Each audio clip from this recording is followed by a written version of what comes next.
This evening, I'm telling you the following. Stop being distracted by Goliath. Stop being distracted by the giants. I know that what I'm speaking here is metaphorical. Of course, the real Goliath ain't here. He's been dead for a while. Of course, you don't have literal giants around you. What I'm saying to you is plain and simple.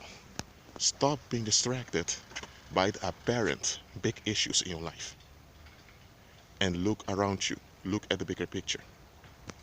Just like David was distracted by Goliath, and the Israelites were distracted by the giants, in the same way many of you are distracted by the apparent hot topics in your life, that you don't see the real root of stuff. When the Israelites left Egypt and they were in around Mount Sinai, they collectively rejected the rule of Christ. They did. That's why they remained in the negative. And here's the thing, they could have easily taken over the promised land just like that. They could have done it. But they refused to let go of the traumatic attachments of Egypt. So what happens? They hindered their own children from inheriting the promised land. They could have gotten in the promised land within 4 or 5 years. They ended up dwelling 40 years in the desert. Here's the thing. They kept each other in bondage. And there were those who wanted to take in the promised land and they hindered them. So let's say you were one of those Israelites. It has been 20 years since you got out of Egypt. You were small kids then. You still remember the hardships in Egypt. And you still ask yourself, why are we still in this desert? And let's say you're someone who follows the Lord. You think, let me go to Moses. But then you remember, hold on a minute. I can relate to the Most High also. So you seek his presence. And the Lord tells you, look, the reason why you're still here is not because of you. The people you are around here are remaining in the negative, and they are keeping you trapped. They are resisting you moving forward because they want to hold on to negative. If you want to enter the promised land, just follow my instructions and you'll get there. And you, for some way, end up in the land of Canaan. You got your own farm, you got your promises, all of that, and Moses and others still dealing with that rebellious people. Now, I'm not saying that something like this happened in history. I'm just using a parable here.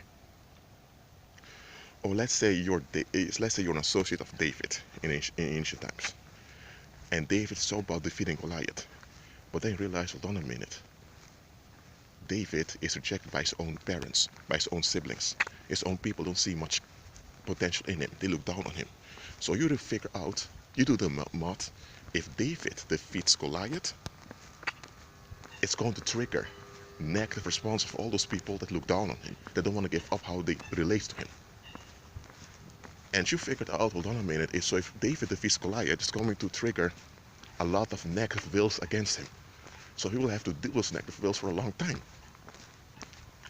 So in this case, you may tell David, I know you think Goliath is the real issue, but Goliath is not the issue. Look around you. Now look, this is just a parable, okay? This didn't happen in history, as far as I know. What is happening now is that I'm telling you to look at the bigger picture. It can be there's a bill you need to pay, and even threatened to come to your house and take your stuff away. There are bailiffs doing such crap.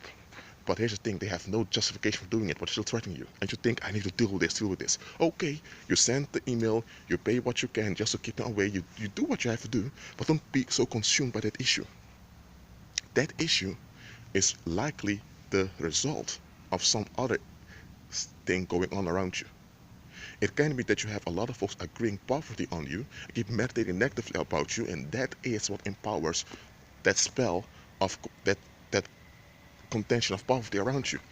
You are not poverty minded. You have your job, you do extra stuff besides this also, but still you have these financial difficulties like it's haunting you.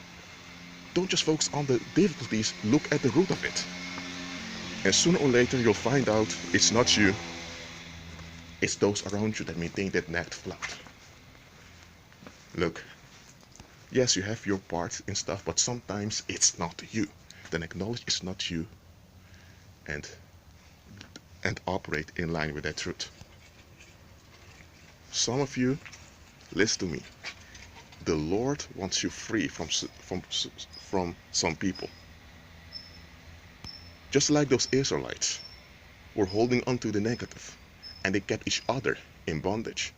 Even those that didn't want to be in bondage, the same way, it's several generations later, the Israelites oppressed David.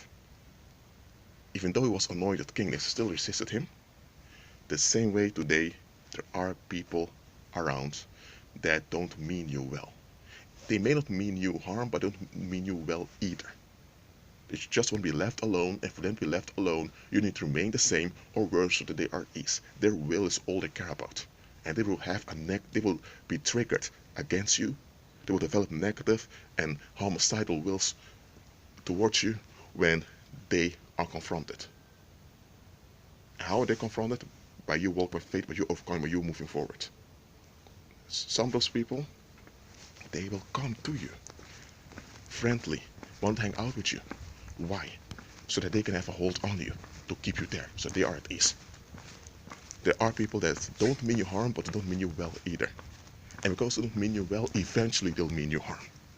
Directly or indirectly. Indirectly is when they don't mean you harm, but their presence around you enables others that mean you harm.